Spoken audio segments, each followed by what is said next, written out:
Oke, selamat pagi ya kepada teman-teman semua di mana Anda berada ya. Kembali mendengar saya di IMEFIX Surabaya ya, di Morning Market Plus pagi. Oke, seperti biasa kita akan memberikan referensi bagaimana pergerakan market di hari ini ya. Baik dari analisa teknikal dan juga analisa fundamental ya, yang akan menjadi panduan ya atau acuan untuk hari ini bagi teman-teman semua atau referensi ya. Kembali kepada teman-teman semua ya, ya semua ini berdasarkan referensi ya, jadi tentunya bukan rekomendasi. Keputusan kembali kepada teman-teman trader dimanapun Anda berada ya. Oke, masih tetap bersama saya Sony Clement ya di pagi hari ini kita akan membahas tentang bagaimana pergerakan-pergerakan market ya di pagi hari ini ya. Oke, kita awali di sinyal ya ini. Kita lihat di sinyal untuk Nasdaq ya sudah mulai sedikit mengalami penurunan ya atau koreksi turun ya. Target di area open gap ya yang terjadi di 24.481 ya. Ini target kita ya. Kita lihat di gold ya. Kita di gold dengan time frame daily kita cek dulu. Ya, ini kita lihat di sini ya, sempat menyentuh harga tertinggi sepanjang masanya di 3.977 ya. Dan sekarang mengincar di level psikologis ya, di 4.000 ya. Ini apakah akan kembali naik kembali ya? Di mingguan ya, ini kita lihat masih ada potensi untuk mengalami kenaikan ya. Area pagi hari ini support ada di 3948 ya, 45 ya ini ya. Ini menjadi area kunci untuk pergerakan kenaikan kembali ya. Apakah bisa kembali mengalami kenaikan? Kemudian yang kedua ya, ini kita lihat faktor-faktor fundamental yang menjadi penggerak untuk gold mengalami kenaikan ya, yaitu adalah akibat berlanjutnya shutdown ya di Amerika Serikat ya yang memasuki di hari yang ke-7 ya. Kemudian ditambah lagi Perdana Menteri Prancis ya yang mengundurkan diri hanya dalam waktu 27 hari ya setelah menjabat, menunjukkan Prancis sedang mengalami krisis politik ya. Ini yang tentunya menjadi penggerak dan meningkatnya harga gold sebagai safe haven ya yang mengalami tren kenaikan ya. Dan tentunya hati-hati untuk level psikologis ya di 4.000 ada peluang di area tersebut ya untuk kembali berpotensi mengalami kenaikan ya karena laporan shutdown ini belum ada tanda-tanda untuk dibuka kembali ya. Ini membuat prospek Amerika Serikat ini cukup gelap ya dan ini menekan dolar Amerika Serikat ya. Kemudian kita berpindah ke oil ya. Oke, untuk oil kita lihat di sini pergerakan untuk oil kemarin sempat terkoreksi naik ya di perdagangan hari Senin ya setelah OPEC Plus sepakat menaikkan tingkat produksi sebesar 137.000 barrel ya pada bulan November. Kemudian kenaikan tersebut tentunya lebih rendah dari keinginan Arab ya yang minimal 274.000 ya. Tentunya supply tersebut akan menjadi penggerak ya. Ini lebih sedikit supply-nya, berarti ada peluang untuk koreksi naik ya untuk hari ini di oil. Kita lihat stokastik oscillator ya. Ini juga mengonfirmasi adanya tren pembalikan kenaikan ya. Target terdekat untuk oil hari ini ya di level 62,62 ya. Ini di garis EMA 20 ya. Ini untuk target rebound kenaikannya ya untuk hari ini di oil ya. Kemudian kita lihat di mata uang euro ya. Kita melihat di euro ya mundurnya Perdana Menteri Prancis Sebastian Licor ini sempat membuat euro dolar ya ini sempat anjlok pada awal pekan ini ya. Ini juga membentuk kabinet yang baru saja membentuk kabinet ya di hari Minggu ya. Ini tentunya akan menjadi tekanan tersendiri kepada mata uang euro ya. Ini merupakan Perdana Menteri kelima ya yang mundur dalam 2 tahun terakhir ya. Tentunya peristiwa tersebut menjadi penggerak ya untuk euro berpotensi untuk mengalami penurunan ya hari ini ya. Dengan target di 1,1634 ya untuk tren pergerakan hari ini. Ditambah lagi dari stochastic oscillator ya. Ini masih mengonfirmasi adanya tren bearish ya untuk hari ini. Kemudian kita lanjut untuk pergerakan di mata uang pound sterling ya.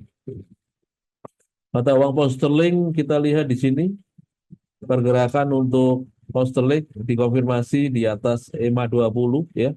Ini menjadi penggerak justru malah mengalami kenaikan ya dibandingkan dengan mata uang euro ya. Setelah tertahan di garis supportnya ya 1,3427 ya. Ini menjadi level kunci untuk pergerakan di hari ini ya. Dan dikonfirmasi di atas garis EMA 20 ya. Ini kita lihat ada peluang konfirmasi untuk tren kenaikan ya. Dengan menargetkan di area 1,3596 ya. Ini menjadi target tersendiri untuk pergerakan pound sterling dengan tren bullish ya untuk hari ini. Kemudian kita berpindah ke pasangan mata uang dolar yen ya. Kita lihat di dolar yen juga masih berpotensi untuk mengalami kenaikan ya dari segi teknikal ya. Belum ada tanda-tanda untuk kembali menutup open gap hari Senin kemarin ya, yang mengalami kenaikan ya. Setelah Sanae Takaichi ini terpilih menjadi Perdana Menteri Jepang ya, yang cenderung bersifat dovish dan pro stimulus ya. Dan juga ya, kita lihat di sini nilai tukar yen sempat anjlok turun ya, dan tentunya ini sempat membuat dolar yen melesat lebih dari 280 pip ya. Untuk pergerakan hari ini diperkirakan berpotensi untuk melanjutkan tren kenaikannya ya. Dan ini merupakan level tertingginya dalam 2 bulan terakhir ya.